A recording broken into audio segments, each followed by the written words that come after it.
We're here because free speech is under attack. We're here because people are being convinced that socialism works. We're here because people are being judged guilty until proven innocent. We are fighting back with facts. This is not a safe zone, so buckle up, Buttercup. This is the raw, naked truth.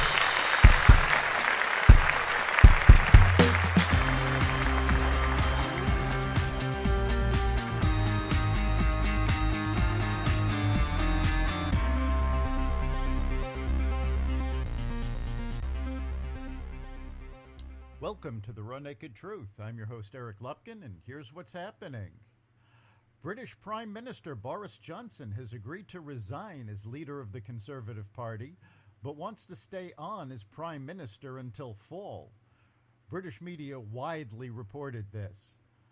It wasn't immediately clear if members of his party will let him stay that long. Johnson had resisted calls to step down over his handling of the party's latest sex and bullying scandal, saying during a grilling in Parliament that a leader who has been handed a colossal mandate must keep going. But a wave of resignations paralyzed his government, and cabinet members told him he had to go to restore public trust. Johnson's decision came after a dizzying 48 hours that started when two high-ranking cabinet members resigned Tuesday evening. Federal Reserve officials agreed at their June policy meeting that they would have to increase the speed and size of their interest rate hikes to cool the economy and curb high inflation, according to the minutes of the meeting that were released Wednesday. Participants concurred that the economic outlook warranted moving to a restrictive stance of policy, the minutes said. A restrictive stance refers to rates high enough to slow economic growth.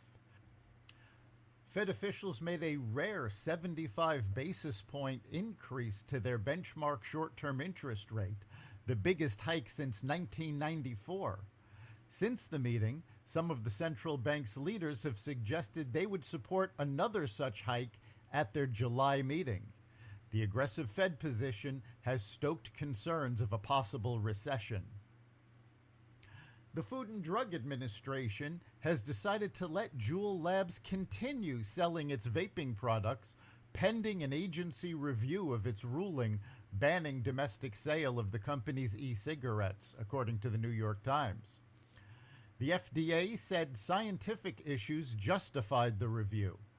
An appellate court had already given Juul a temporary reprieve.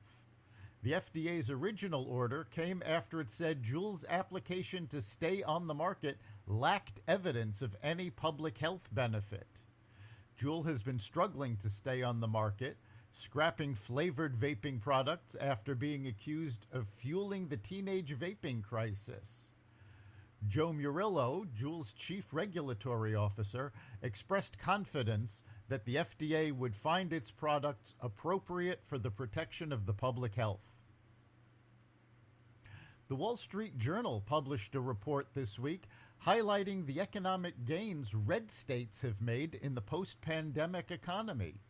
The piece, written by Josh Mitchell, listed Florida, Texas, and North Carolina as the three states that benefited most from people's migration away from New York and California toward the south and middle of the country. The pandemic has changed the geography of the American economy, Mitchell wrote.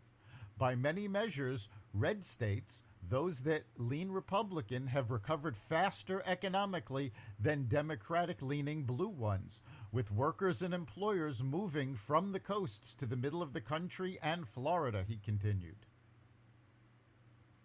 The Biden administration unveiled details this week of the final rules surrounding the federal bailout of hundreds of union pension plans, passed as part of the Democrats' $1.9 trillion American Rescue Plan Act coronavirus relief package last year, saying it will secure workers' benefits for decades to come.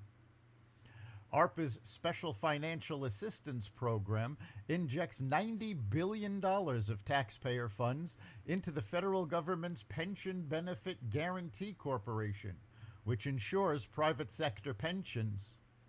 Prior to the passage of the purported COVID package, the PBGC was set to become insolvent in 2026. The White House claims the plan will prevent 2 to 3 million workers from having their pension payments cut in retirement by saving upwards of 200 private sector union plans that had been in danger of insolvency. Experts are skeptical of the plan. In response to the announcement, University of Pennsylvania Wharton School of Business professor Dr. Olivia Mitchell, executive director of the school's Pension Research Council, tweeted, "Spare me." She called the move risky and said it's unlikely to keep the multi-employer plans solvent through 2051, despite White House optimism. That's the raw naked truth. You can catch every episode of The Raw Naked Truth at xvadio.com/podcasts, the Apple Podcasts app, Google Podcasts, Spotify, iHeartRadio, Stitcher, Amazon Music, Audible, and wherever you find podcasts.